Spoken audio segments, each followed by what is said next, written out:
তারপরে রোজার সময় আমাকে যেতে হবে দমদমে ইফতার করতে, হ্যাঁ এয়ারপোর্টের আগে।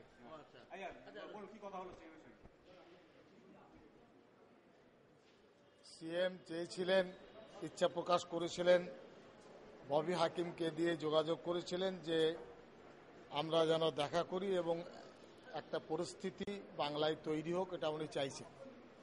সামাজিকভাবে এবং উন্নয়নমূলকভাবে এ সমস্ত আলোচনা প্রায় 1 ঘন্টা 1 ঘন্টা তার সাথে আমাদের হয়েছে। এই পরিস্থিতির উপরে সিএম চাইছেন যে মিলেমিশে আমরা কাজ করি, এ একটা পরিবেশ বাংলায় তৈরি হোক। সামাজিকভাবে কাজ করতে আমাদের কোনো আপত্তি নেই। রাজনৈতিকভাবে কিভাবে কি হবে না হবে সেই বলার সময় এখনো আসেনি। একটা ভাবনা চিন্তার পরিস্থিতি তৈরি হলে ভবিষ্যৎ বলবে কোন দিকে কি হবে না হবে। আর কি আমরা বাংলায় আন্দোলন করি, বিভিন্ন সমস্যা নিয়ে আমরা কথা বলি এবং জেলায় জেলায় সমাবেশ, হয়তো আগামী পুজোর আগে বা পরে কলকাতায় মহাসমাবেশ আমরা যেমন করে থাকি করব।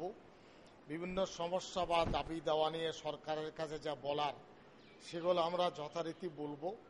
মুখ্যমন্ত্রী আশ্বাস দিয়েছেন যে আপনাদের দাবি দেওয়া, আপনাদের অনুরোধ আমাদেরকে করবেন, আমরাও কিভাবে পূরণ করা যায় সে দেখব। এই সমস্ত আলোচনা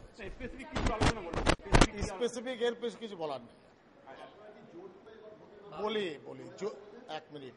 ভোট যেহেতু 10 মাস থেকে 11 মাস বাকি, এত তাড়াতাড়ি বলার কোনো পরিবেশ আসেনি।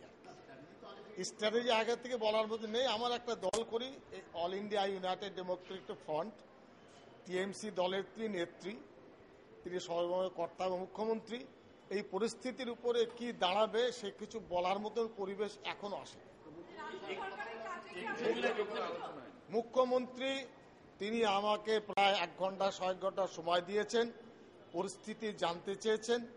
তিনি চাইছেন যে বাংলায় আপনাদের মতন মানুষ বা ভালো মানুষ যারা আছেন তারা সঙ্গে থাকুন, আমরা কাজ করতে চাই, একটা ভালো কাজের পরিবেশ তৈরি হোক। এই উদ্যোগকে আমি স্বাগত জানাই। বলি এরপরে তার বক্তব্য হল যে সংখ্যালঘুদের বিষয়ে আপনারা যে দাবি দাবা রেখেছেন বা রাখবেন আমাদের কাছে দেবেন, আমরা আমাদের মতন শুনবো বুঝবো।